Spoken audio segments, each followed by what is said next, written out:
Hi friends అందరికీ welcome back to my channel Bittu and Chintu vlogs. ఎలా ఉన్నారండి? వీడియో చూసే వాళ్ళంతా బాగున్నారా?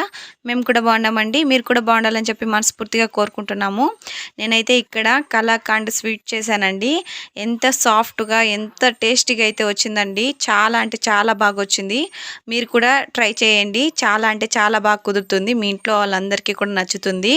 దీనికోసమని ముందుగా ఒక మందపాటి కడాయి అయితే ఒకటి తీసుకోండి. అందులోకి నేనైతే 2 లీటర్ల పాలైతే తీసుకున్నాను. మీకు ఎంత సరిపోతుందో అంత తీసుకోండి. ఈ పాలు అనేవి బాగా మరిగించుకోవాలండి. బాగా కలుపుతూ మరిగించుకోవాలి. ఇలా 2 లీటర్స్ అయితే నేను పోసేసుకున్నాను. ఇంక ఈ 2 లీటర్స్ని బాగా సగానికి వచ్చేంత వరకు బాగా మరిగించుకోవాలి. ఇది మరుగుతూ ఉంటుంది. మనమైతే దానికి కావాల్సిన ఇంగ్రీడియంట్స్ అయితే చూసేద్దాము. ముందుగా ఇలాచి కావాలండి. మనకి స్మెల్ కానీ టేస్ట్ కానీ బాగుంటుంది. ఇంకా ఇలాచితో పాటు ఒక నిమ్మ చెక్క తీసుకోండి. అంటే నిమ్మకాయ 1, 2గా కోసి పెట్టుకోండి. మీ దగ్గర నిమ్మకాయ లేనట్టయితే వెనిగర్ తీసుకోండి. ఇక్కడ నేనైతే వెనిగర్ వాడుతున్నాను నిమ్మకాయ లేనందువల్ల. మీరు కనుక నిమ్మకాయ వాడుతుంటే ఒక నిమ్మకాయకి 1 గ్లాస్ వాటర్ అయితే పోసి ఒక బౌల్లో పెట్టుకోండి రెడీగా అయితే. ఇంక ఇలా ఒకటే బాక్స్ అయితే తీసుకున్నాను నేను. మీరు స్టీల్ది కూడా తీసుకోండి. దానికైతే మనము నెయ్యి అప్లై చేసి పెట్టుకోవాలి. బాగా రాసుకోవాలండి. అలా చేసినట్టయితే మనము రెసిపీ అయితే చెక్కలుగా అయితే వస్తుంది. ఇంకా ఇక్కడైతే పాలు మరుగుతున్నాయండి. బాగా మరిగించుకోవాలి. బాగా కలుపుతూనే ఉండాలి, లేకపోతే అడుగంటేస్తుంది. ఇంకా బాగా కలుపుతూ ఉంటే మనకి సగానికైతే అవుతుందండి. ఇలా సగానికైతే అవుతుందండి.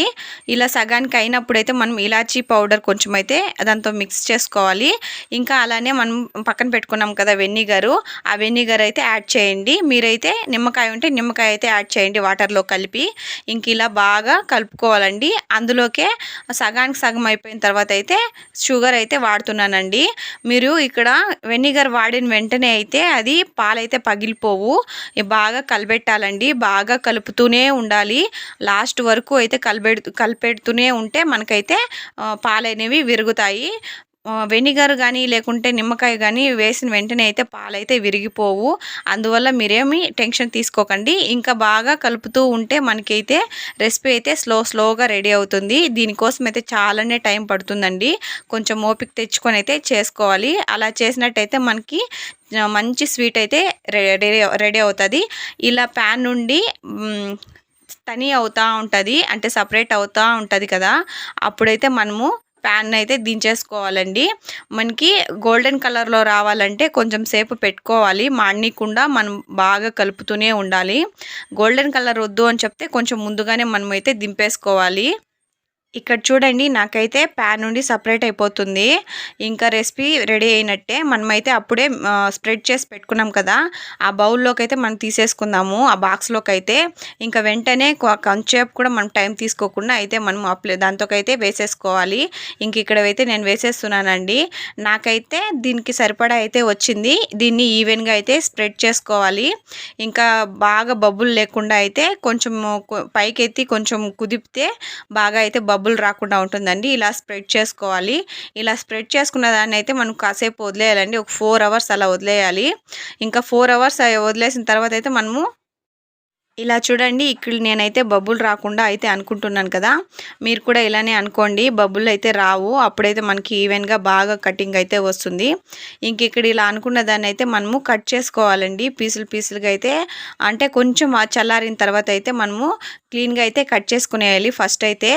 ఆ తర్వాత ఒక 4 అవర్స్ అయిన తర్వాత అయితే ఇంకొంచెం నీట్గా కట్ చేసుకుంటే మనకైతే పీసులుగా అయితే వచ్చేస్తుందండి. నేనైతే ఇక్కడ ఇలా రెడీ చేసేసానండి. ఇక్కడ ఇలా కట్ చేస్తున్నాను. ఇంక ఇలాగైతే ముక్కలుగా అయితే ఇక్కడ కట్ చేసుకున్నానండి. ఇంక ఇలా కట్ చేసుకున్న తర్వాత అయితే 4 అవర్స్ అయితే వదిలేసేయాలండి.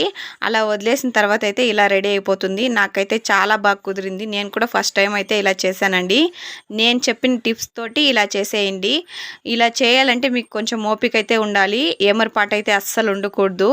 మిల్క్ మనం కాంచే దగ్గర నుండి మనమైతే రెసిపీ అయ్యేంతవరకు మనం అక్కడే ఉండి చూసుకోవాలండి. అలా చేసినట్టయితే బాగొస్తుంది. Thank you for watching.